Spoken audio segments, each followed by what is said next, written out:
my name's Judy the Farmer, and today I'm going to take you on a tour of the at-risk children's children farm. We take children from inner cities and put them in a work environment. Welcome to Judy the Farmer. I hope you enjoy your tour of the at-risk children's children farm.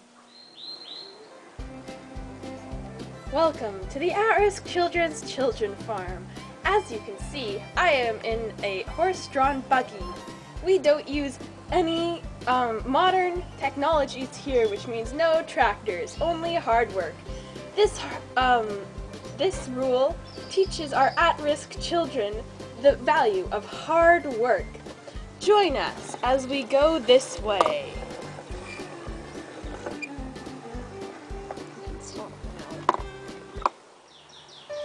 This is the guinea pig section of our farm. Although most of our farm is for food, we don't eat the guinea pigs. We give them to the at-risk children that work on our farm and some other at-risk children who are also at risk. They are supposed to be an animal study buddy, and the truthfulness of the children we give them to skyrockets after we give them the guinea pigs. Instead of telling their teachers that the dog they don't possess has eaten their homework, they tell their teachers that their guinea pig ate their homework, which is often true, but other times they line the inside of their cage with their homework, and the guinea pigs poo and pee on it. Here you can see one of the at-risk children holding a guinea pig. The at-risk children love the guinea pigs because they are friendly and warm.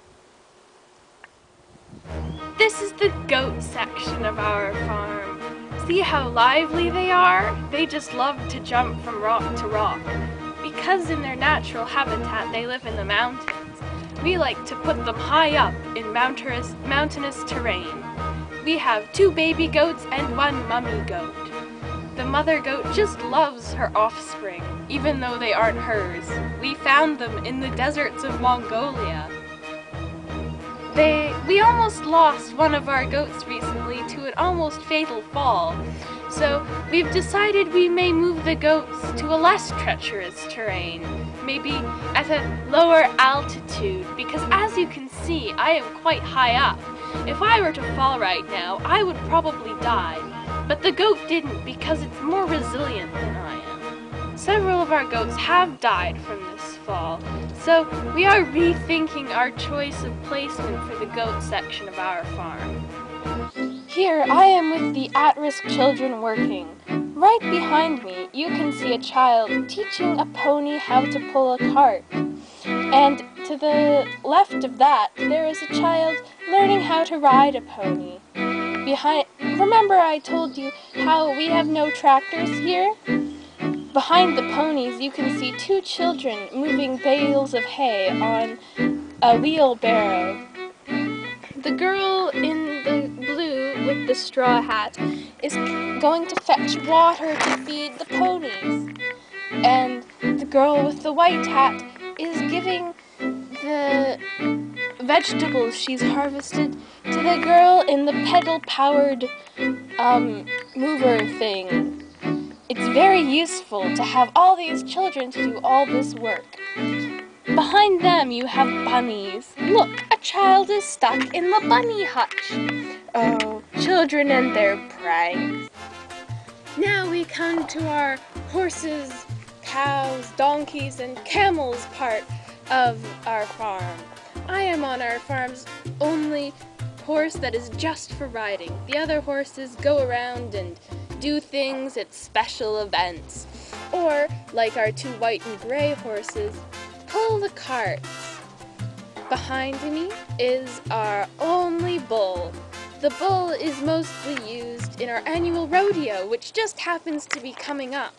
If you stay tuned, you may see me ride the bull in our bareback bull riding section of the rodeo, which is coming up, as it is a rodeo which is annual, which is almost now. Next, we have our 2 donkeys. One is a boy donkey and one is a girl donkey. They have baby donkeys together. You may see one baby donkey later on. The donkeys are used in many things like donkey wrestling, mud donkey wrestling, and donkey jello wrestling. In donkey jello wrestling, you wrestle a donkey. Oh, there's a relapse in our horse's vertigo. In donkey jello wrestling, you wrestle a donkey in jello, and in donkey mud wrestling, you wrestle a donkey in mud.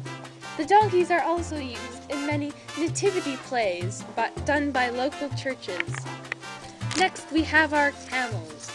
Our camels are well loved, but don't get too close, they might spit on you. There's that vertigo again. The camels just love the sandy terrain here. Can't you see all the sand? Next, we have our young horse and young donkey. Isn't it great how they love to play together?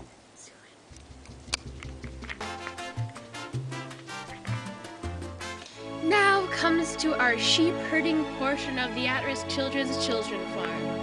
Today we have one of our at-risk children herding our sheep, which are not at risk. The sheep don't seem to be moving very fast today. I guess she's a new herder, so she isn't very good at herding yet. The dog is one of our most experienced, but he is only good at herding when he has the right commands. She has to tell the dog what to do to herd the sheep into the small opening of the pen. Can you see the small opening? Now let's listen to the authentic sheep noises made by our authentic sheep. Bah, bah, bah, bah, bah. Here are our chickens. They are in a cage below me because they are rabid and have killed several people.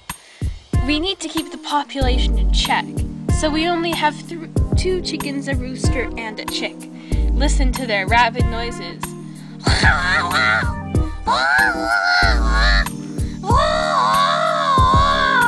They have mutated from regular chickens that make this noise, cluck, cluck, cluck, to chickens that make this noise.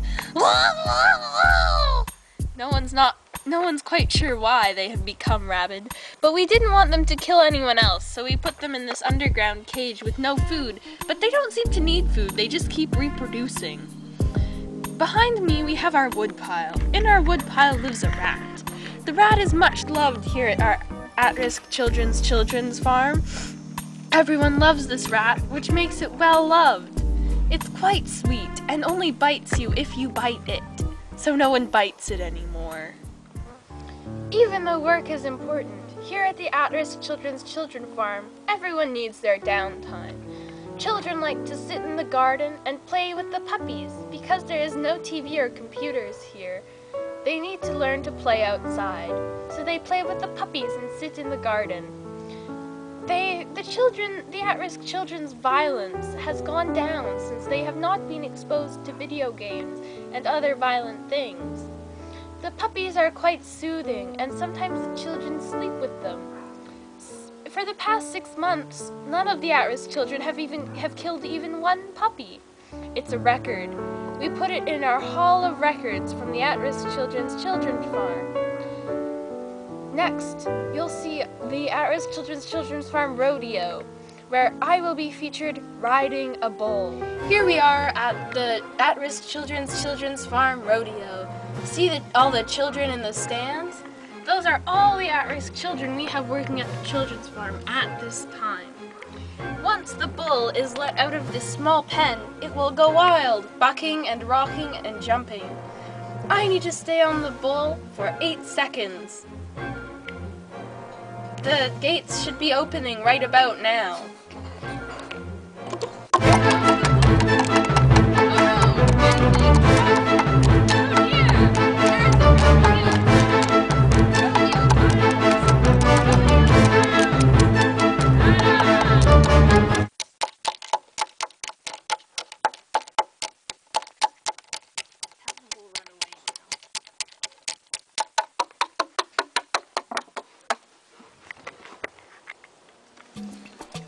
This comes to the end of our tour. As you can see, as often happens, I have ended up back in my wheelchair.